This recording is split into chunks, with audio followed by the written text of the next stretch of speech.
Mini വ്ളോഗാണ് കേട്ടോ. അപ്പം ഞാനും അപ്പം കൂടെ ഇതാ കോഴിക്കോട് പോവാണ്. നമുക്കൊരു കുട്ടി ഷോപ്പിംഗ് ഉണ്ടായിരുന്നു. അങ്ങനെ നമ്മൾ നേരെ ഇതാ ഗോകുലമാളിൽ കയറി നെസ്റ്റോലായിട്ടോ പോയിട്ടുണ്ടായിരുന്നു. കുറേ മാസങ്ങളായിട്ട് എനിക്കൊരു ഡയറ്റും ഇല്ല, വർക്കൗട്ടും ഇല്ല, ഒരുമാതിരി അലസമായ ഒരു ജീവിതമാണ് ഞാൻ നയിച്ചുകൊണ്ടിരിക്കുന്നത്. അപ്പോൾ ഒരു പ്രോപ്പറായ ഡയറ്റ് ഒക്കെ എടുക്കാമെന്ന് കരുതുന്നുണ്ട്.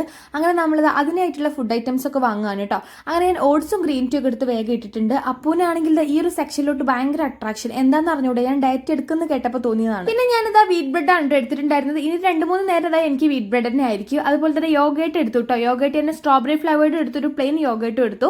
പിന്നെ ഞാനിതാ ഈ ഒരു അവോക്കാഡോ എടുത്തു കേട്ടോ. കുറുക്കനെ കണ്ടപ്പോഴും കോഴിക്കൂട്ടിലെന്ന് പറഞ്ഞ പോലെ എന്റെ കണ്ണും കൈയും ഒക്കെ ഇതാ ഈ സെക്ഷനിലോട്ടായിരുന്നു. പിന്നെ ഇന്നും കൂടെ അല്ലേ ചോക്ലേറ്റ് ഒക്കെ കഴിക്കാന്ന് കരുതിയ ഒരു ഗാലക്സി. അപ്പോൾ നിങ്ങൾക്ക് ആർക്കെങ്കിലും സിമ്പിൾ വെയിറ്റ് ലോസ് റെസിപ്പി ഒക്കെ അറിയാന്നുണ്ടെങ്കിൽ കമന്റ് ബോക്സിൽ അറിയിക്കാൻ മറക്കരുത്. പിന്നെ എന്റെ മനസ്സിനെ സമാധാനിപ്പിക്കാൻ വേണ്ടിയിട്ട് ഡയറ്റ് എടുക്കുന്നതിന് മുന്നേ അത്യാവശ്യം ഫുഡ് കഴിക്കാറുണ്ട്. അങ്ങനെ നേരെ നെഹദി കരുത് അൽഫാം മന്തി ഒക്കെ കഴിച്ചു കേട്ടോ. പിന്നെ നമ്മളൊരു മസാല ചായ കൂടെ കുടിച്ചിട്ടുണ്ടായിരുന്നു. അപ്പോഴേക്കും ഒടുക്കത്തെ മഴയായിരുന്നു കേട്ടോ. അങ്ങനെ റെയിൻകോട്ടിനുള്ളിൽ കയറി നമ്മൾ വീട്ടിലേക്ക് പോവാണ്. അടുത്തൊരു വീട്ടിൽ കാണുന്നവരെ ബൈ.